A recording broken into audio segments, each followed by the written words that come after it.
Baik, mari kita siapkan hati dan pikiran kita untuk mengikuti firman Tuhan yang akan dibawakan oleh Pendeta Richard Sabuin. Khotbah pada pagi hari ini didasarkan dari Wahyu 14 ayat 12. Wahyu 14 ayat 12. Yang penting di sini ialah ketekunan orang-orang kudus yang menuruti perintah Allah dan iman kepada Yesus. Marilah kita berbakti di dalam roh dan kebenaran.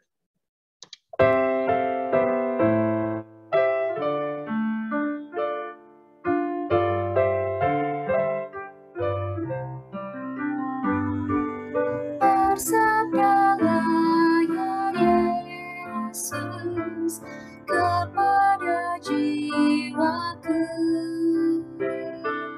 bisik padaku Tuhan, tiada kutinggalkan. Penuhilah hatiku dengan firman Tuhan, kiranya aku selalu menyanyi pujian. Bersabdalah ya Yesus kepada jiwaku, pegang tanganku Tuhan, sucikan hatiku. Ku mau turut firman-Mu yang terangi jalanku. Tuhan pimpinlah aku, ku jadi milik-Mu.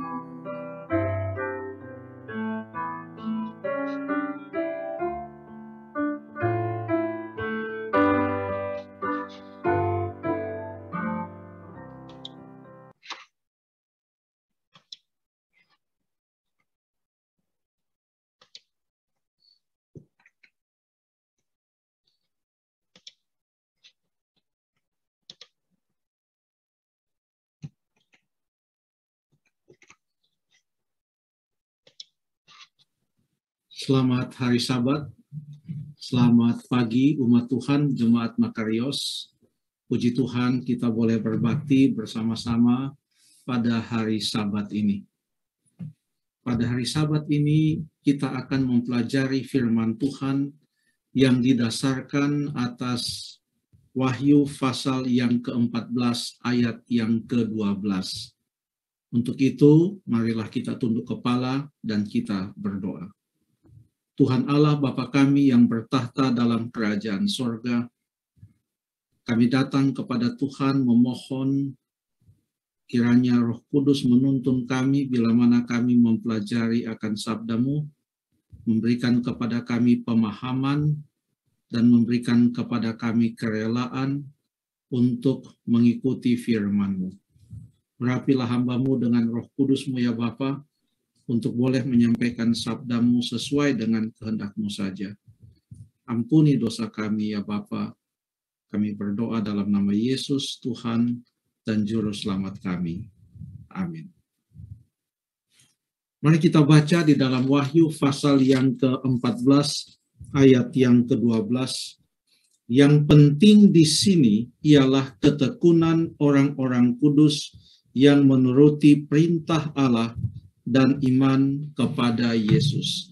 Yang penting di sini, kita tentu bertanya, di sini apa artinya?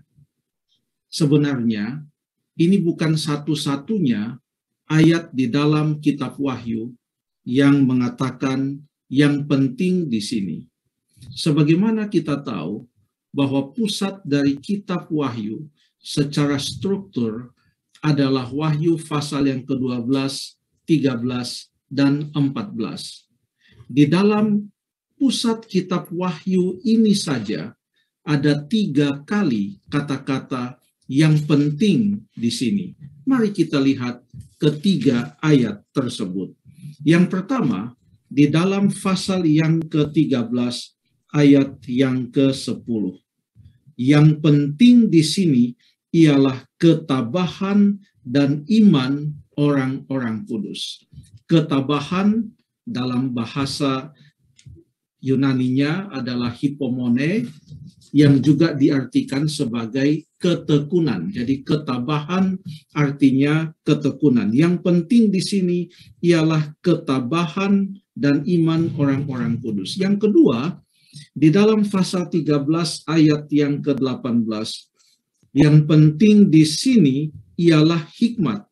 Barang siapa yang bijaksana, baiklah ia menghitung bilangan binatang itu, karena bilangan itu adalah bilangan seorang manusia, dan bilangannya ialah 666. Lalu kemudian yang ketiga, itu adalah di dalam ayat inti kita, pasal 14 ayat yang ke-12. Yang penting di sini ialah ketekunan orang-orang kudus yang menuruti perintah Allah dan iman kepada Yesus. Jadi ada dua hal. Yang penting di sini adalah ketekunan atau ketabahan, lalu kemudian yang penting di sini adalah hikmat. Kita mulai dulu dengan hikmat yang dituliskan di dalam pasal 13 ayat yang ke-18. Yang penting di sini adalah hikmat. Lalu kemudian selanjutnya dikatakan, barang siapa yang bijaksana, hendaklah atau baiklah ia menghitung bilangan binatang itu. Kita tidak akan menghitung bilangan binatang itu pada Sabat ini, mungkin ada waktunya nanti. Akan tetapi yang saya mau tekankan di sini adalah dua kata, hikmat, lalu kemudian bijaksana. Apakah kedua hal ini adalah sama? Yaitu hikmat, lalu kemudian bijaksana. Kalau mau dilihat dari bahasa Yunaninya, maka kedua kata ini beda. Yaitu kalau hikmat, Sophia, lalu kemudian bijaksana adalah nous, atau yang mempunyai akal, nous, pikiran. Jadi ada hikmat, lalu kemudian ada akal, atau bijaksana atau pikiran. Sebenarnya ada juga dituliskan di dalam pasal yang ke-17 ayat yang ke-9, kurang lebih sama dituliskan di sana. Yang penting di sini ialah akal yang mengandung hikmat. Akal yang mengandung hikmat. Kata akal di dalam pasal 17 ayat yang ke-9 sama dengan kata bijaksana di dalam pasal 13 ayat yang ke-18. Jadi kedua kata itu ada juga di pasal yang ke-17 ayat yang ke-9. Yang menarik bagi saya paling tidak adalah di dalam pasal 17 ayat 9 mengatakan yang penting di sini ialah akal yang mengandung hikmat. Dengan perkataan ini tentu kita bisa mengatakan apakah memang ada akal yang tidak mengandung hikmat. Sebab ayat ini mengatakan akal yang mengandung hikmat. Dengan demikian, Alkitab tidak hanya berbicara, atau kedua ayat tadi, yang penting di sini adalah hikmat, akal, bijaksana. Ini bukan berbicara semata-mata tentang kita punya kemampuan intelektual yang secara matematika bisa menghitung sesuatu atau memecahkan sebuah teka-teki atau sebuah perhitungan yang harus dipelajari dengan teliti. Bukan hanya itu yang dimaksudkan, walaupun berbicara tentang nubuatan tentunya itu ada kaitan dengan menghitung tahun contohnya. Lalu ada angka-angka yang ada di dalam Alkitab, dalam kitab Daniel, kitab Wahyu, dan itu dihitung berdasarkan kaidah-kaidah menafsirkan nubuatan. Tetapi lebih daripada kemampuan untuk menghitung, yang ditekankan di sini adalah hikmat, akal yang mengandung hikmat. Kalau akal itu menggambarkan kemampuan untuk menganalisa, untuk menghitung, dan lain sebagainya. Kalau hikmat hikmat itu artinya kemampuan untuk mengambil keputusan, lalu kemudian kemampuan untuk melakukan sesuatu sesuai dengan keputusan yang diambil berdasarkan pengetahuan yang diterima atau dimiliki.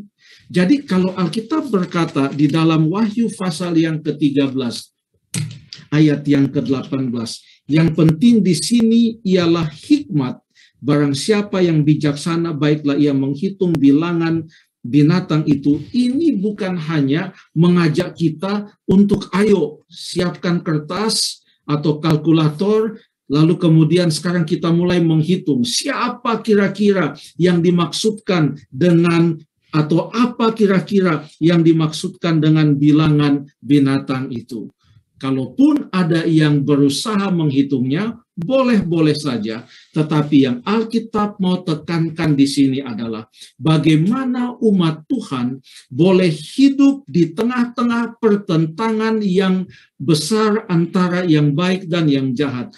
Bagaimana umat Tuhan boleh hidup dengan mengambil keputusan-keputusan yang tepat sesuai dengan perintah dan firman yang sudah disampaikan di dalam Alkitab. Itu yang dimaksudkan dengan hikmat. Lagi pula dikatakan di sini, yang penting di sini adalah hikmat. Baiklah ia menghitung bilangan binatang itu, diminta supaya kita menghitung bilangan binatang itu, lalu di bagian akhirnya mengatakan bilangannya ialah 666. Kalau sudah dikasih tahu bilangannya adalah 666, apalagi yang kita mau hitung? Apalagi yang kita mau hitung kalau sudah dikasih tahu ini adalah 666. Kunci daripada 666 menurut ayat ini adalah bilangan itu adalah bilangan seorang manusia. Kita tahu bahwa di dalam Alkitab berdasarkan Minggu Penciptaan, manusia diciptakan pada hari yang ke-6 dan hari yang ke-7 Tuhan Allah berhenti. Sehingga kalau dikatakan bilangan itu adalah 666 dan bilangan itu adalah bilangan seorang manusia, maka yang dimaksudkan di sini adalah kekuasaan binatang yang menentang Allah, menentang yang maha tinggi, yang menghujat namanya, yang menganiaya orang-orang kudus milik yang maha tinggi, yang berusaha untuk mengubah waktu dan hukum. Semua ini adalah yang dilakukan oleh kekuasaan manusia yang menentang Allah, yang mau meninggikan diri di atas Allah dan menentang Allah, dan apa yang Tuhan Allah lakukan dan apa yang Tuhan Allah perintahkan, maka kekuasaan manusia ini mau untuk mengubahnya dan membuat sesuatu yang baru yang menjadi dia punya tanda bahwa dia seakan lebih berkuasa. Kalau kita baca dengan teliti tentang nubuatan tanduk kecil yang ada di dalam Daniel pasal yang ke-7, maka di sana kita bisa melihat juga ada petunjuk untuk mengkaitkan bilangan 666 ini, yaitu bilangan seorang manusia, dengan nubuatan yang ada di dalam Daniel pasal yang ke-7. Coba kita buka di dalam Daniel pasal yang ke-7. Buka kitab saya. Dikatakan tentang binatang yang keempat yang dilihat oleh Daniel dalam penglihatannya. Ia katakan, sudah dimulai dari ayat 7, tapi saya mau kita baca di dalam ayat yang ke-8. Sementara aku memperhatikan tanduk-tanduk itu, tanduk-tanduk dari binatang yang keempat, yang dahsyat, tampak tumbuh di antaranya suatu tanduk lain yang kecil, sehingga 3 dari tanduk-tanduk yang dahulu itu tercabut, dan pada tanduk itu tampak ada mata seperti mata manusia dan mulut yang menyombong. Tanduk yang kecil itu katanya punya mata seperti mata manusia dan mulut yang menyombong. Lalu apa yang dilakukan oleh tanduk yang kecil itu? Di dalam ayat yang ke-25 dikatakan, ia mengucapkan perkataan yang menentang yang maha tinggi, ia menganiaya orang-orang kudus milik yang maha tinggi, ia berusaha untuk mengubah waktu dan hukum, dan mereka akan diserahkan ke dalam tangannya selama 1 masa dan 2 masa dan setengah masa.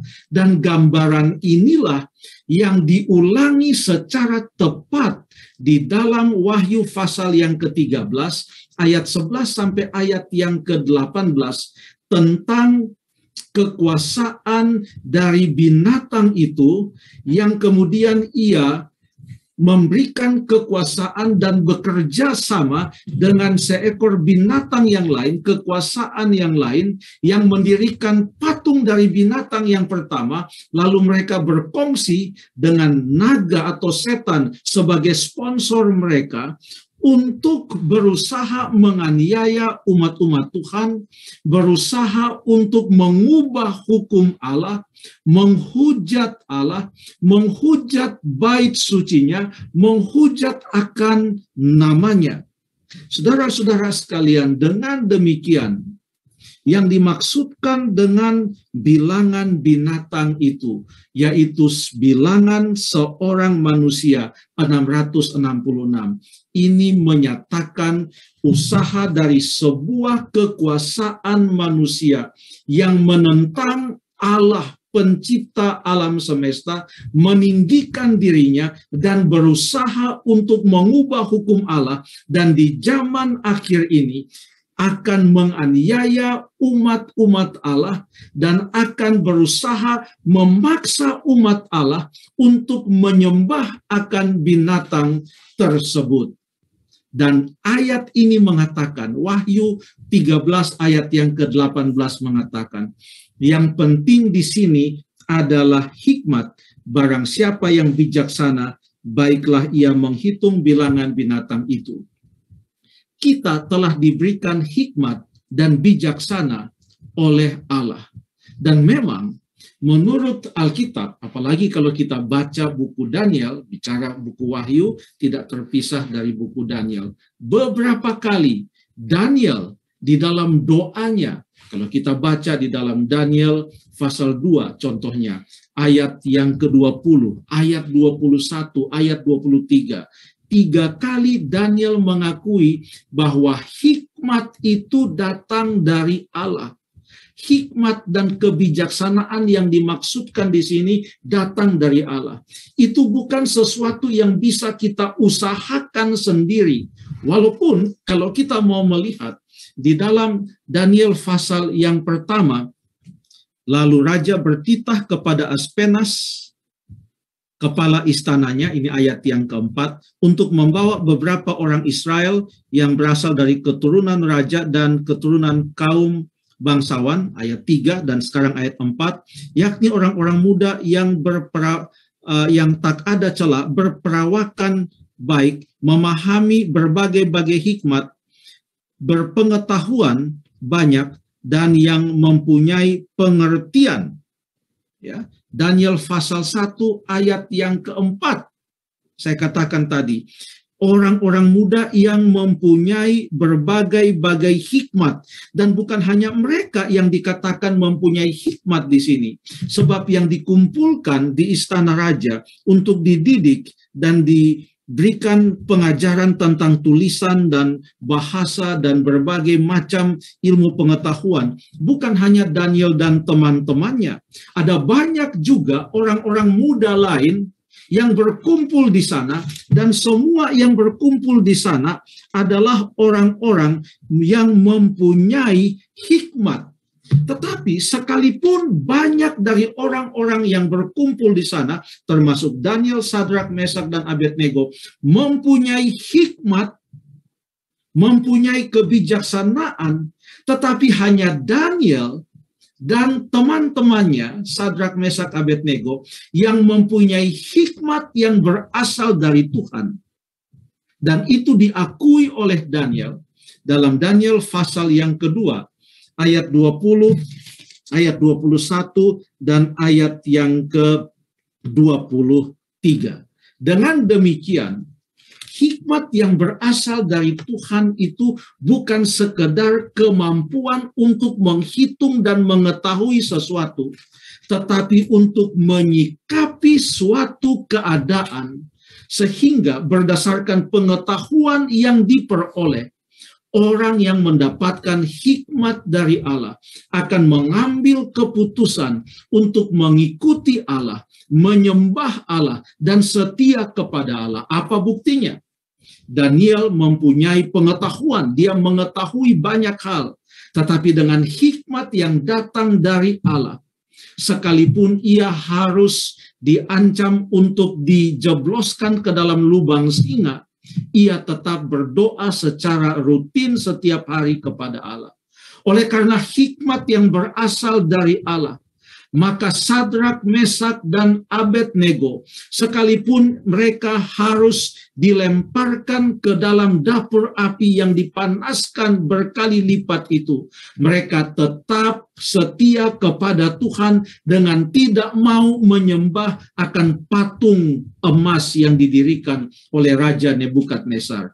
Ini membuktikan bahwa orang-orang muda Ibrani itu bukan hanya mempunyai pengetahuan dan kemampuan untuk menganalisa, untuk menyampaikan sesuatu, tetapi mereka mempunyai suatu tekad dan suatu sikap yang sangat teguh mengambil keputusan hanya untuk menyembah Allah dan setia kepada Allah.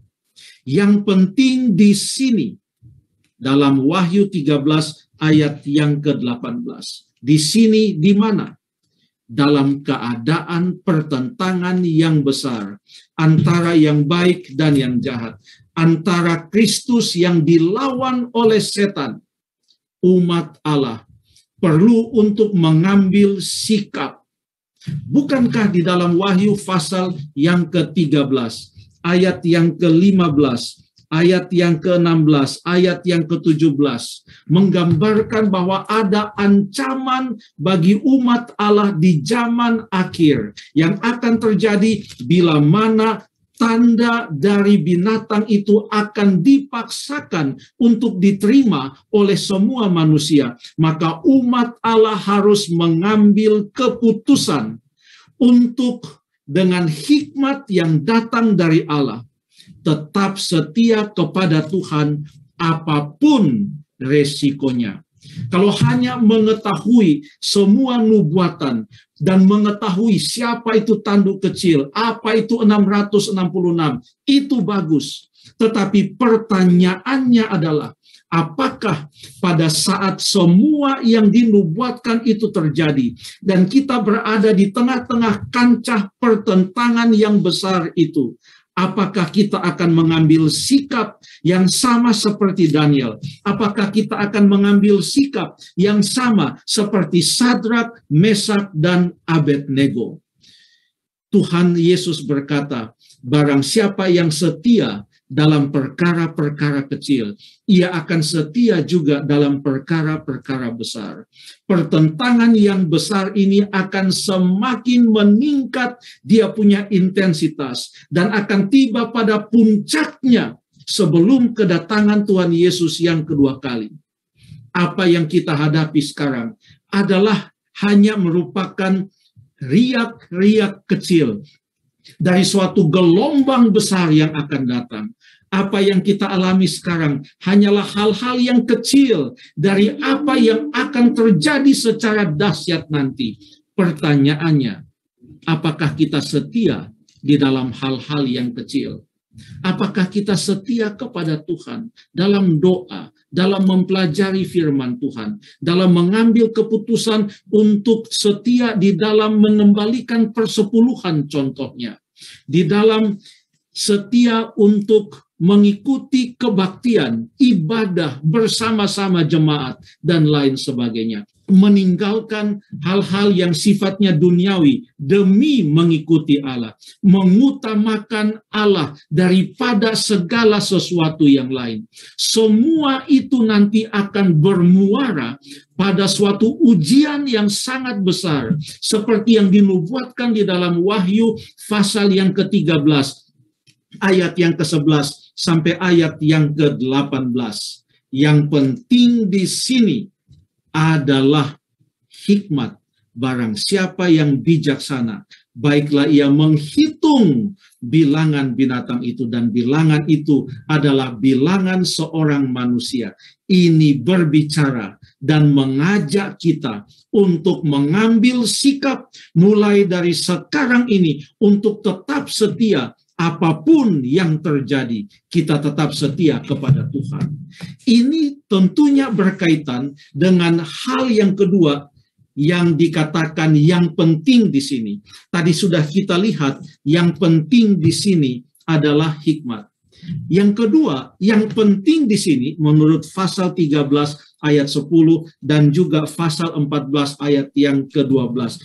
Yang penting di sini adalah ketekunan orang-orang kudus yang menuruti perintah-perintah Allah dan iman kepada Yesus Kristus.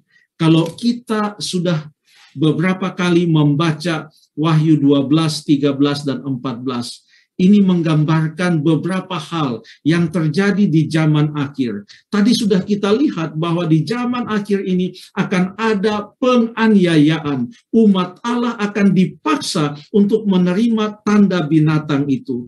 Akan ada boikot ekonomi. Akan ada sanksi ekonomi, tidak boleh membeli, tidak boleh menjual, kecuali menerima tanda binatang itu. Itu semua akan terjadi.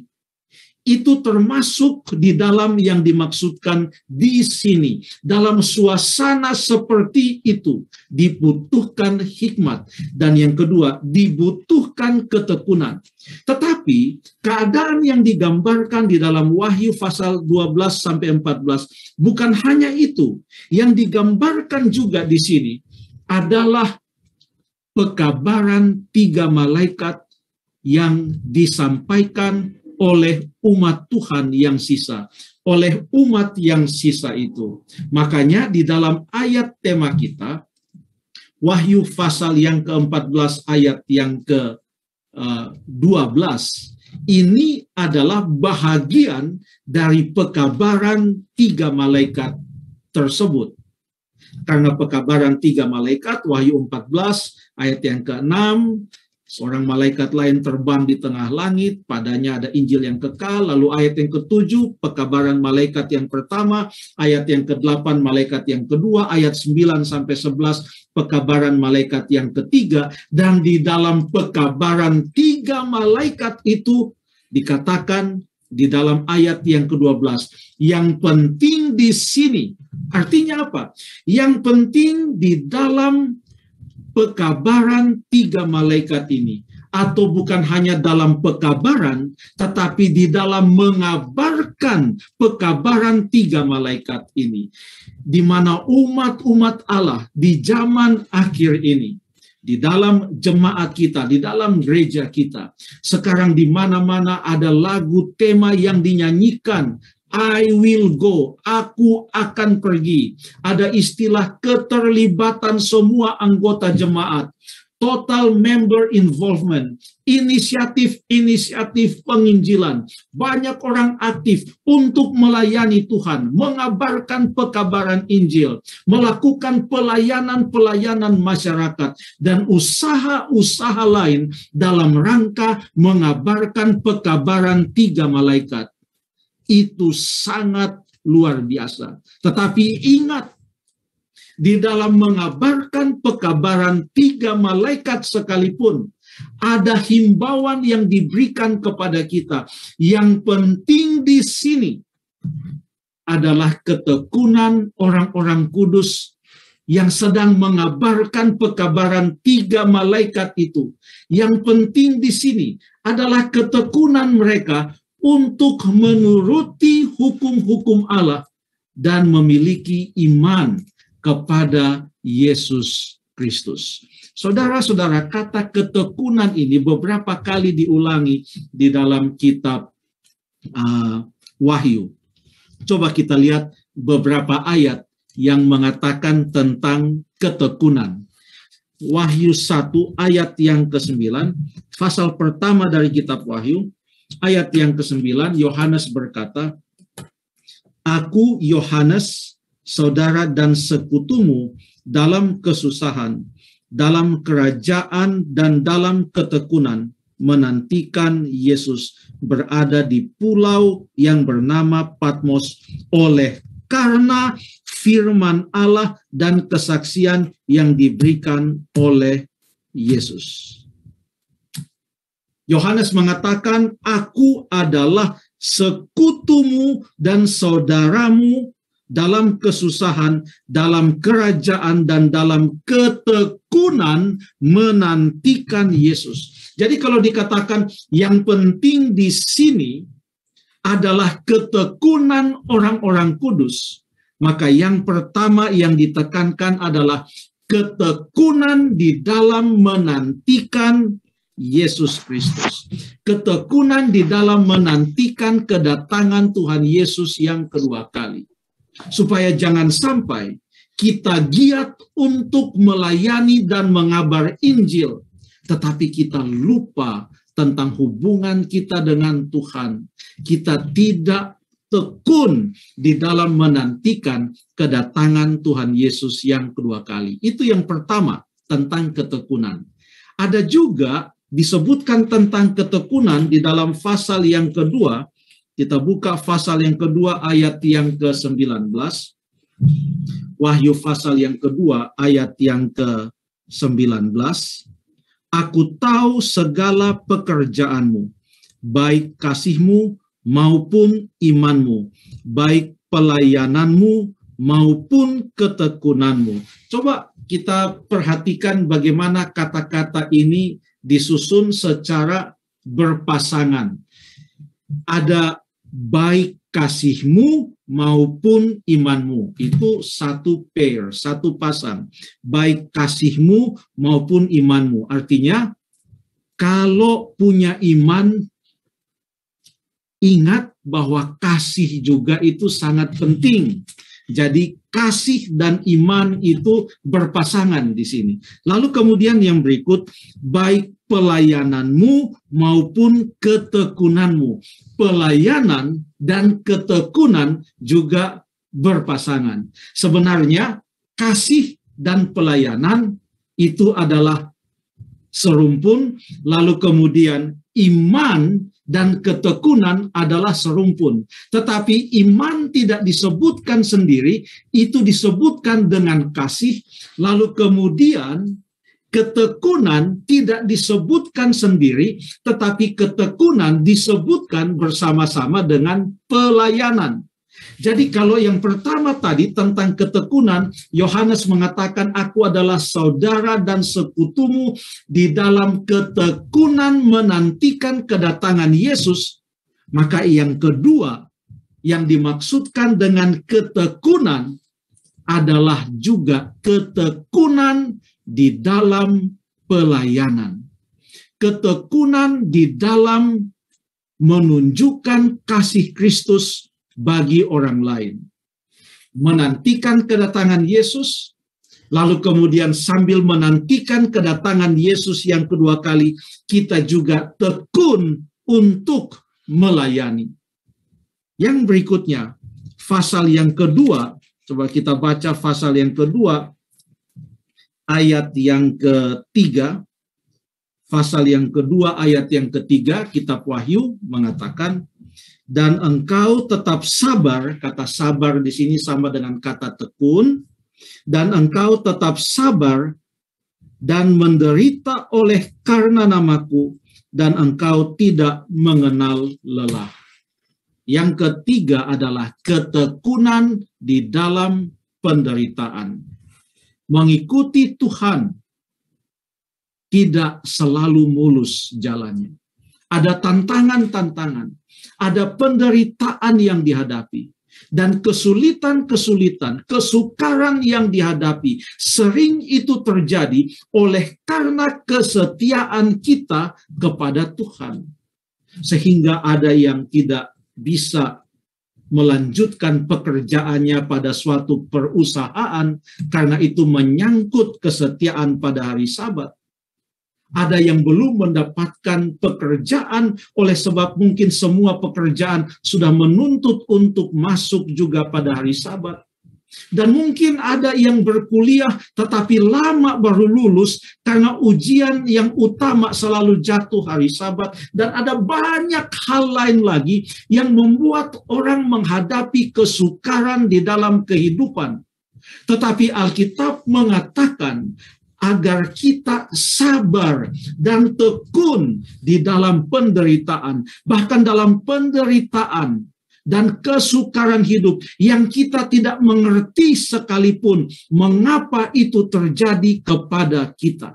Kita perlu tekun. Yang penting di sini, yang penting di dalam semua yang kita lakukan untuk mengabarkan pekabaran 3 malaikat. Yang penting di dalam keadaan zaman akhir, di mana akan ada masa yang sangat sukar, akan ada penganiayaan, akan ada penindasan, akan ada kesulitan-kesulitan, akan ada pemaksaan untuk mengikuti kekuasaan yang menentang Allah. Di dalam semuanya itu, yang penting di sini adalah ketekunan orang-orang kudus. Yang dimaksud orang-orang kudus itu bagaimana? Adalah orang-orang kudus adalah mereka yang menuruti hukum-hukum Allah dan memiliki iman kepada Yesus Kristus. Saudara-saudaraku yang kekasih, jemaat Makarios, Sabat ini kita berbicara tentang 3 pasal di dalam kitab Wahyu yang memuat suatu ringkasan tentang pertentangan yang sangat besar yang sudah dimulai di sorga oleh Lucifer dan malaikat-malaikatnya yang menentang Yesus Kristus. Berlanjut di atas dunia ini dan di zaman akhir ini, eskalasi dari intensitas pertentangan itu akan mencapai puncaknya. Dan saudara dan saya hidup sekitar waktu tersebut. Apakah kita bersedia dan apakah kita siap menghadapi semuanya itu sebelum kedatangan Tuhan Yesus yang kedua kali ini? 3 kali disebutkan yang penting di sini, yang penting di sini, yang penting di sini. Apa itu yang penting? Yang penting di sini adalah hikmat, yaitu suatu tekad yang diambil untuk betul-betul mengambil keputusan, mengambil sikap untuk setia kepada Tuhan, untuk menghidupkan pengetahuan yang sudah kita miliki dari dalam firman Tuhan, untuk waspada terhadap segala usaha yang dibuat oleh setan, untuk membuat kita meninggalkan kebenaran dan mengikuti dia. Yang penting di sini adalah hikmat dan akal budi, kebijaksanaan yang datangnya dari Tuhan, bukan dengan kuat kuasa kita. Kita sulit untuk mengambil keputusan sendiri kalau bukan kekuatan itu datangnya dari Tuhan. Yang penting di sini adalah hikmat. Kemudian yang berikut, yang penting di sini adalah ketekunan. Ketekunan dalam hal apa? Yang pertama tadi, dalam menantikan kedatangan Yesus yang kedua kali.